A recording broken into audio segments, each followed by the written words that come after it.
Bienvenue au deuxième webinaire de la série de 4 webinaires portant sur la mise en œuvre de programmes de développement de compétences essentielles en milieu de travail. Ces webinaires sont conçus pour vous aider à mettre en œuvre un programme de formation en compétences essentielles dans votre milieu de travail. Cette série vous fournit tous les renseignements et les outils dont vous avez besoin pour entreprendre un programme de formation en compétences essentielles. Les webinaires décrivent la façon à suivre allant de l'évaluation des besoins en milieu de travail à l'évaluation de programme. Webinaire 1 donne un aperçu des compétences essentielles et au moyen d'une étude de cas, illustre les avantages qu'il y a à rehausser les niveaux de compétences essentielles de tous les apprentis.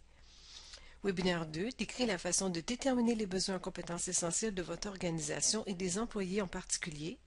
Webinaire 3 suggère des activités de formation en compétences essentielles et d'autres activités d'apprentissage. Et enfin, Webinaire 4 discute de la façon de commencer et passe en revue les outils et les ressources dont vous disposez à l'appui de la formation en compétences essentielles. Les compétences essentielles sont les compétences dont tout le monde a besoin pour travailler, apprendre et vivre dans notre société, et elles constituent le fondement de l'acquisition d'autres compétences. 9 compétences essentielles ont été définies: lecture, utilisation de documents, rédaction, calcul, communication orale, raisonnement, travail d'équipe, informatique et formation continue. Si les compétences essentielles sont un concept nouveau pour vous, nous vous recommandons de visionner le webinaire 1. Il donne une description complète de chaque compétence essentielle, accompagnée d'exemples à titre d'illustration. Le webinaire 2 décrit en quoi consiste le processus appelé « Évaluation des besoins liés aux compétences essentielles en milieu de travail ». Ce processus aide à cerner les éventuels problèmes de rendement ainsi que les forces et les lacunes en matière de compétences au sein de votre organisation et au sein de divers groupes d'apprentis et d'employés, et il commence à révéler les possibilités de formation. La présentation porte également sur la façon de réaliser les analyses des besoins individuels en formation afin de déterminer les forces et les lacunes d'employés particuliers en matière de compétences. Ce webinaire s'appuie sur les renseignements figurant dans le Guide de ressources humaines Développement des compétences Canada intitulé Plan d'action, Guide, intégration de la formation en compétences essentielles dans le milieu de travail. Son emplacement web est indiqué sur la diapositive. Une évaluation des besoins liés aux compétences essentielles en milieu de travail n'a pas à prendre beaucoup de temps ni à être compliquée. Une évaluation des besoins peut être exhaustive ou elle peut être rapide et ciblée. Que votre organisation soit grande ou petite, ce webinaire vous aidera à cerner les problèmes de rendement, les lacunes en matière de compétences et les domaines dans lesquels une formation pourrait être indiquée. Ce processus présente un certain nombre d'avantages. Aider à susciter un appui à la mise en œuvre de la formation en compétences essentielles, démontrer qu'on cherche avant tout à améliorer les forces des gens plutôt qu'à mettre en évidence leurs déficits. Mettre en lumière les intérêts et les idées des gens, leurs buts et les réalités de la vie quotidienne au travail. Aider à décider quel programme de formation offrir et comment les offrir. Et finalement faire ressortir les possibilités de succès et les solutions aux obstacles. Un investissement dans des programmes d'acquisition des compétences essentielles peut également apporter de nombreux avantages à long terme à l'organisation. Parmi les résultats signalés, il y a une productivité accrue, un meilleur moral chez les employés et une plus grande sécurité. Le résultat net?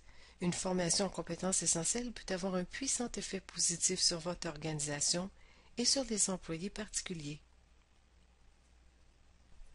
Une évaluation des besoins liés aux compétences essentielles en milieu de travail constitue la première étape de l'élaboration d'une stratégie de formation en compétences essentielles. Son objectif est double: déterminer si des lacunes en matière de compétences essentielles nuisent au rendement de votre organisation, déterminer quelles compétences doivent être améliorées.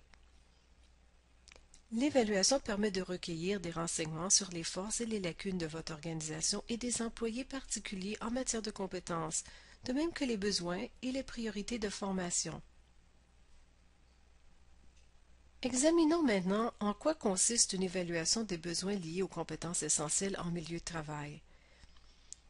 Comme nous l'avons indiqué à la diapositive précédente, la première étape consiste à cerner les problèmes de rendement et la deuxième à déterminer quelles compétences sont nécessaires à un bon rendement.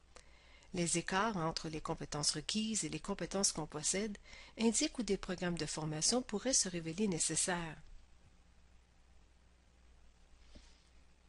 Pour repérer les problèmes de rendement, voici quelques stratégies que vous pourriez utiliser. Vous pouvez observer les employés dans le milieu de travail. Cela vous permet de voir les problèmes qui pourraient être liés aux compétences essentielles. Par exemple, les erreurs répétées, le fait de ne pas terminer les tâches, les incidents relatifs à la sécurité et un mauvais service à la clientèle pourraient tous être des problèmes entourant les compétences essentielles. Ensuite, vous pouvez obtenir les commentaires des employés, des superviseurs et des gestionnaires à propos des problèmes de rendement en utilisant des sondages et des questionnaires. Nous examinerons quelques exemples de sondages plus tard au cours du webinaire. Enfin, si une certaine formation est offerte dans votre milieu de travail, demandez aux formateurs s'ils ont dû composer avec des problèmes qui pourraient être liés aux compétences essentielles.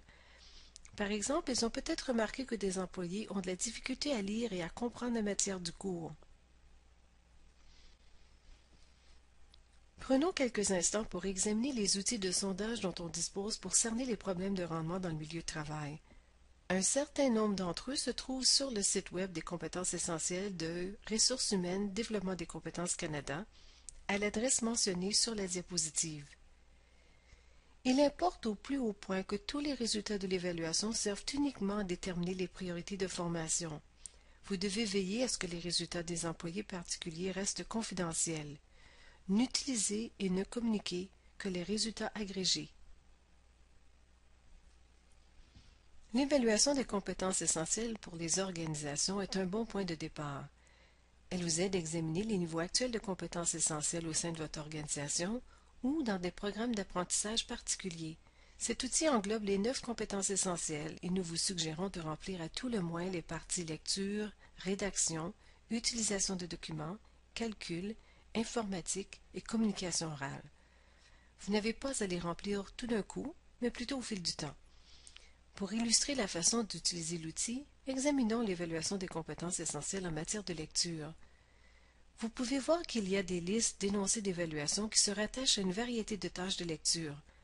En regardant de plus près, vous remarquerez que ces tâches sont présentées en ordre de difficulté croissante. Cet examen a pour objet de déterminer les tâches que les employés sont capables d'accomplir et celles qu'ils sont incapables d'accomplir. Lorsque des tâches requises ne peuvent pas être accomplies, vous avez là une possibilité de formation. Demandez aux gestionnaires, aux superviseurs et aux formateurs de remplir l'évaluation. Ils auront de l'information utile sur les niveaux actuels de compétences de leurs apprentis. Envisagez de demander aux apprentis et aux compagnons d'apprentissage de faire le même exercice. Utilisez tous les résultats pour cerner les possibilités de formation. Une fois que vous avez constaté quelles tâches peuvent être accomplies, on vous demande dans le sondage de réfléchir à l'incidence des résultats. Si vous indiquez que des employés ne peuvent pas accomplir certaines tâches particulières, quelle en est l'incidence sur la productivité, la qualité des services, la sécurité en milieu de travail? Et quelle en est l'incidence résultante sur le rendement organisationnel?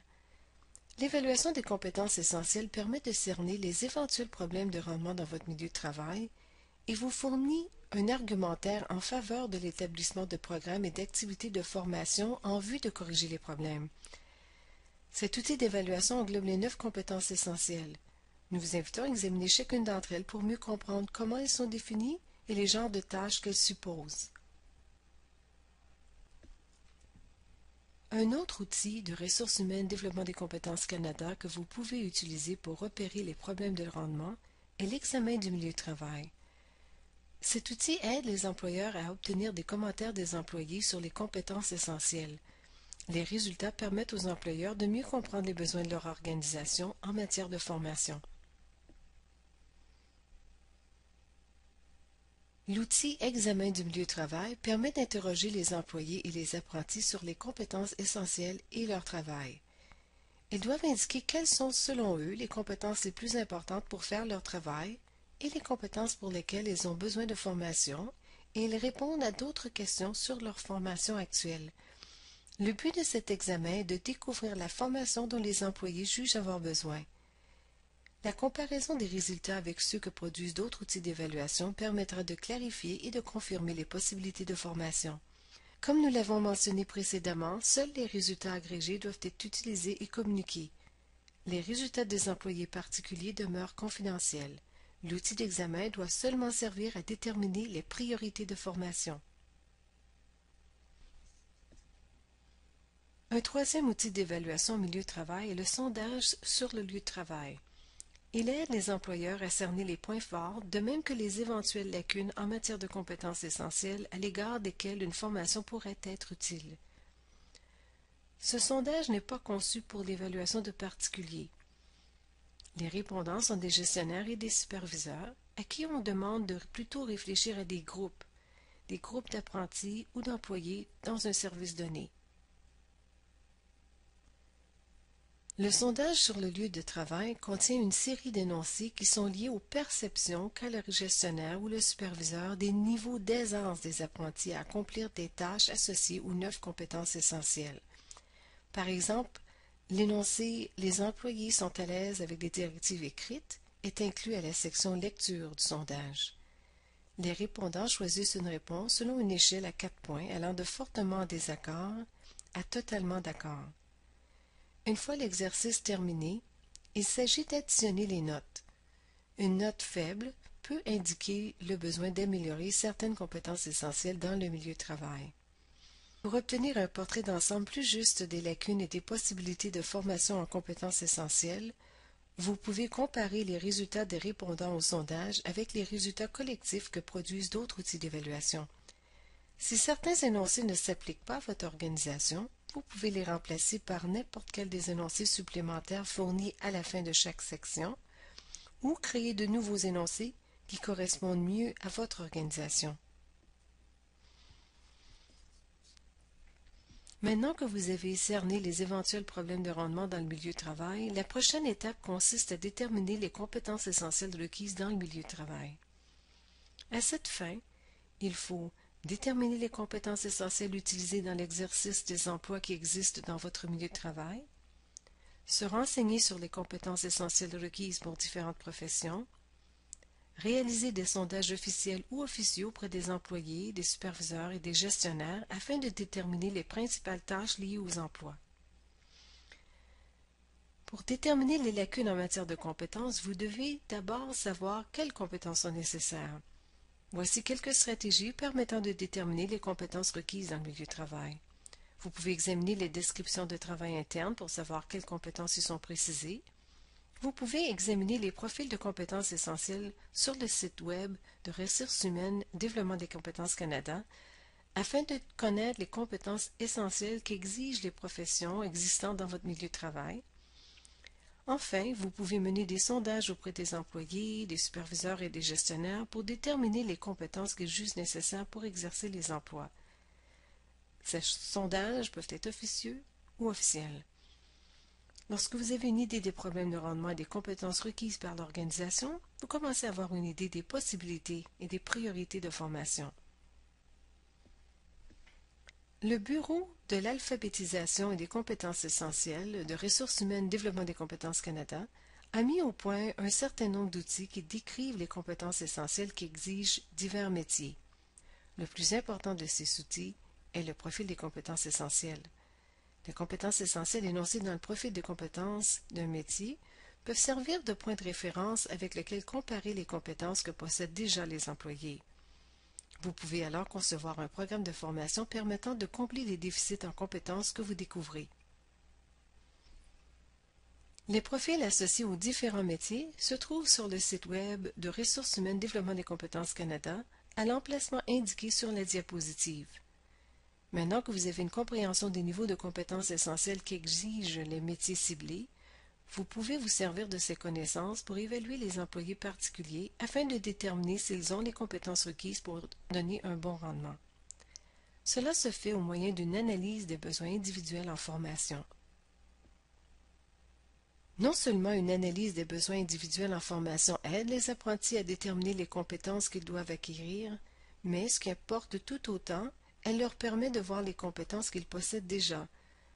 Lorsqu'un environnement d'évaluation positif et favorable est créé, les employés sont plus susceptibles de participer aux possibilités d'apprentissage. Il est important qu'ils puissent examiner leurs propres forces, prendre de l'assurance et explorer diverses options pour atteindre leur but. Par ce processus d'exploration, les apprentis sont plus à même de prendre des décisions éclairées sur les prochaines étapes, qui peuvent comprendre tant une amélioration des compétences essentielles qu'une formation professionnelle. L'analyse des besoins individuels en formation est une bonne façon de déterminer les domaines de compétences où quelqu'un excelle ou ceux où il doit s'améliorer.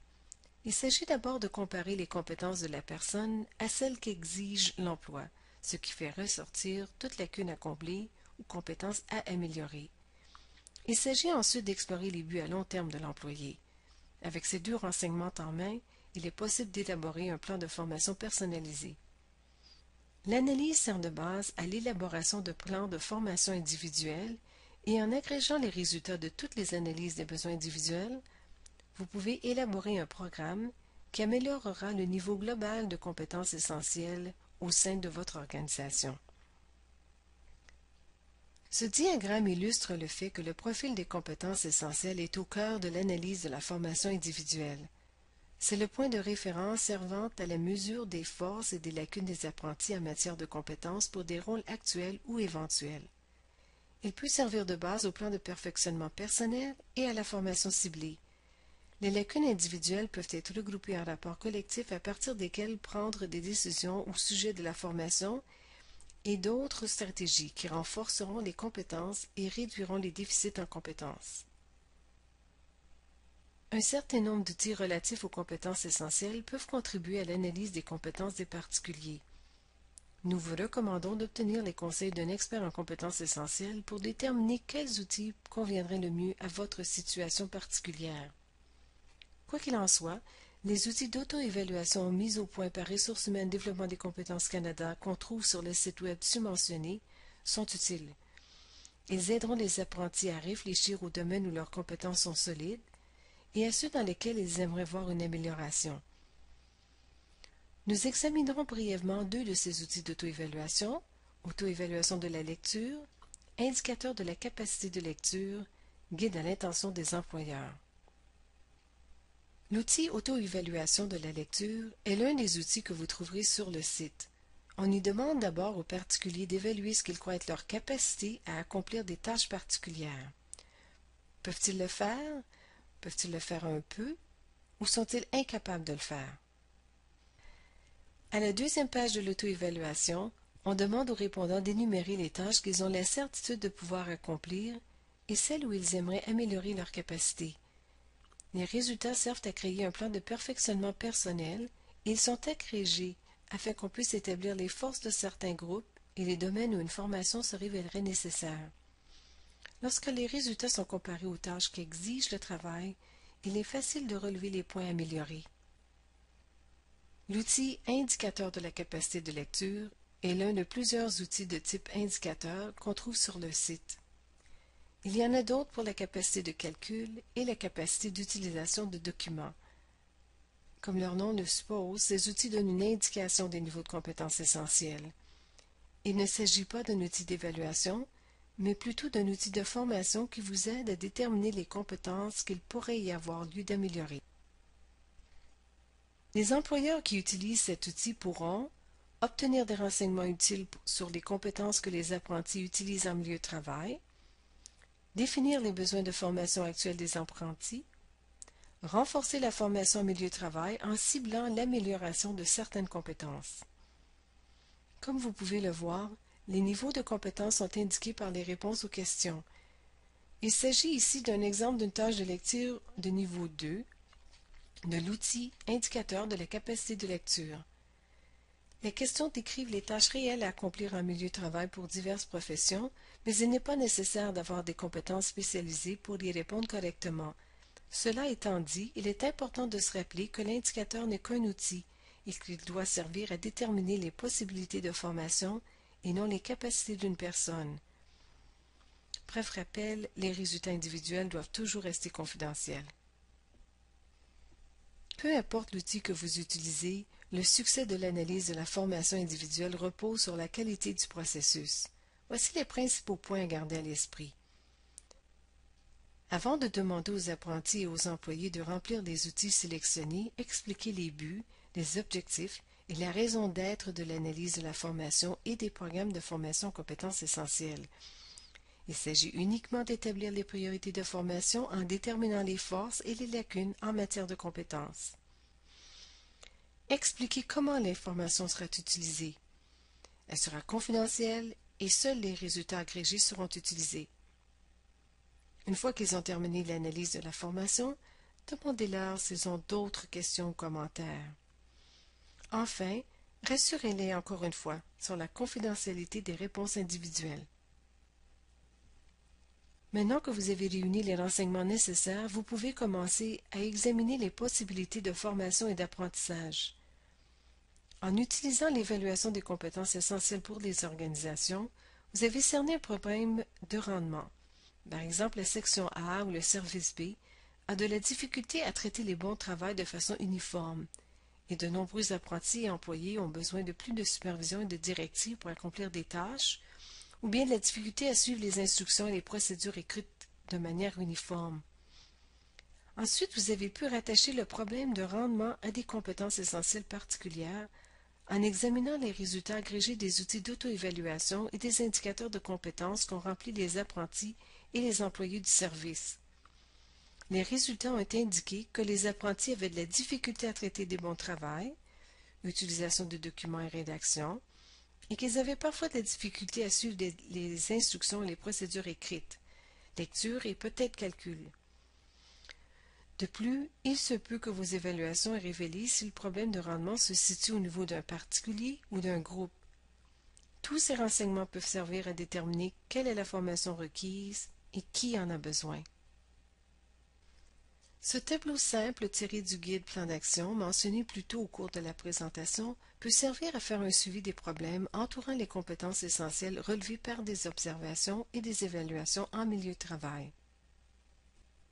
Ce modèle peut servir à l'établissement de vos buts, de vos besoins et de vos priorités de formation. On le trouve également dans le guide Plan d'action.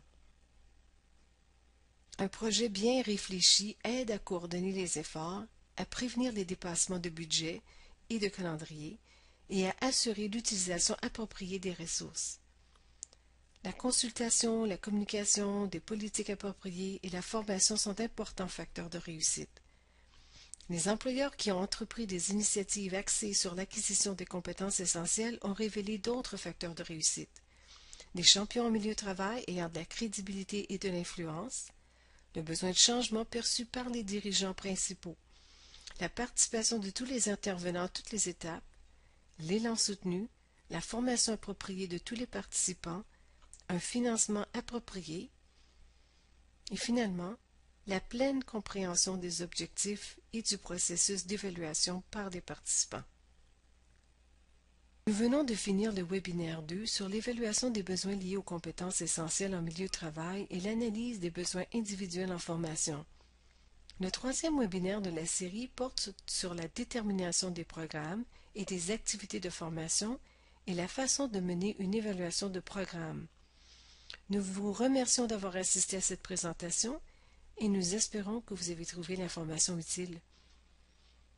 Pour obtenir plus de renseignements sur la mise en œuvre de programmes de formation aux compétences essentielles au sein de votre organisation, veuillez communiquer avec Daniel Matiusic. Merci.